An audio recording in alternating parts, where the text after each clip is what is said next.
ये क्या इस तरह का? देखिए, हर आदमी अपनी भावनाओं से गया था, अपनी आस्था से गया था कि हमारी भावनाएं हैं, जुड़ी हैं, आस्था है हमारा। तो जिसकी जैसी भावना, उस तरीके से उस चीजें उसको दिखी है। जो भावना से गया तो उसको अमृत वर्षा दिखाई दी, वो जो आस्था के साथ गया उसने जाके समगम में डुबकी लगाई, और जिसकी जो भावना थी उस भावना से उसको सुअर दिखाई दिया। उसकी भावना जो बोल रहे हैं, जो उनकी भावना, उनको गिद्ध दिखाई दिया। तो जो अंदर दिल के अंदर बात थी वो जुबा पे आ गई।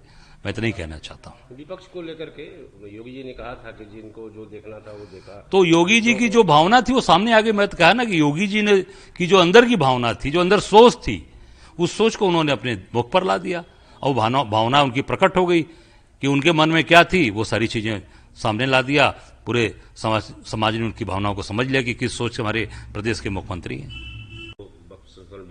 देखिए, मैं इतना ही कहूंगा कि जो भी बिल ये लेकर आ रहे हैं उस बिल को निश्चित तौर से पूरे पार्लियामेंट में रखे, उस पर चर्चाएं होगी। उसके बाद उस पर मैं समझता हूं कि सारी चीजें सामने आ जाएंगी, अपने आप आ जाएगा।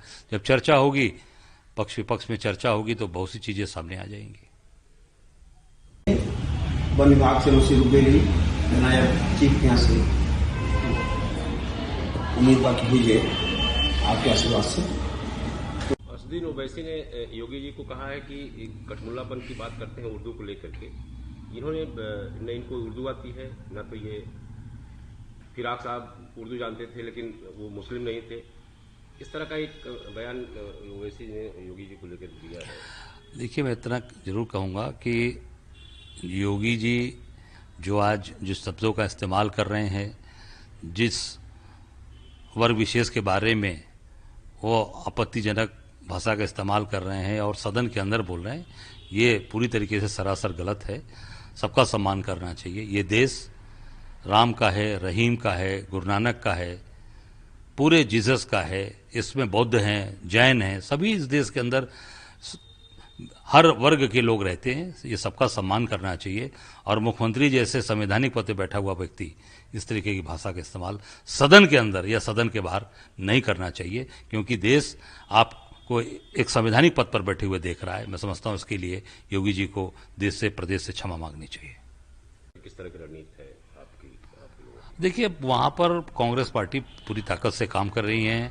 आप देख सकते हैं कि अभी वहां प्रभारी कृष्णलाल बारू जी जो यूथ के हमारे इंचार्ज थे, और वहाँ प्रदेश अध्यक्ष जी अखिलेश जी हैं, और जिस तरीके से हमारे नेतृत्व ने वहाँ पर मजबूती के साथ लोगों को काम करने के लिए लगाया है, मुझे लगता है कि निश्चित वहाँ मजबूत स्थिति रहेगी और बिहार में कांग्रेस निश्चित तौर से आगे बढ़ेगी, मजबूत होगी। गठबंधन के साथ लड़ेगी? अब ये इसमें नेतृत्व राष्ट्रीय नेतृत्व तय करेगा, राष्ट्रीय नेतृत्व का निर्णय लेना है।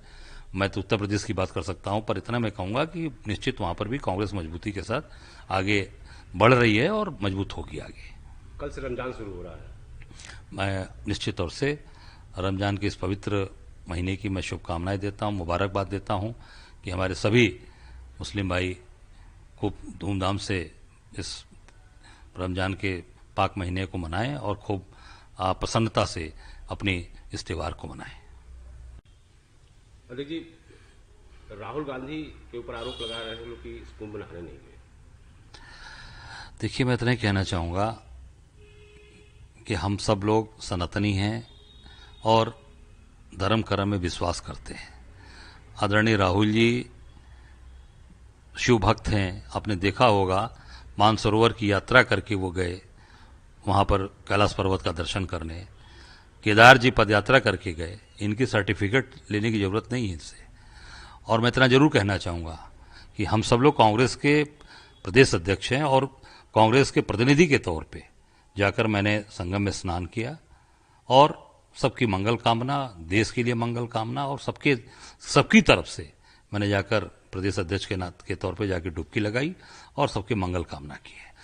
और एक बात मैं कहना चाहता हूं कि जो ये बड़ी बड़ी बात करने वाले लोग हैं, जो सनातन धर्म की बड़ी बात कर रहे हैं, इनसे एक बात मैं पूछना चाहूंगा, जो इनके सबसे बड़े संघ के सरसंघ चालक ये हैं, पूजनीय जो सरसंघ चालक जी हैं मोहन भागवत जी, वो क्यों नहीं गए? क्यों सबसे बड़े धर्म के रक्षक बनते हैं हिंदू समाज के, तो पूजनीय सरसंघ चालक जी क्यों नहीं गए, इसका भी जवाब जनता चाहती है। हम सब लोग जानना चाहते हैं कि सरसंघ चालक जी क्यों नहीं गए वहां स्नान करने महाकुंभ में। और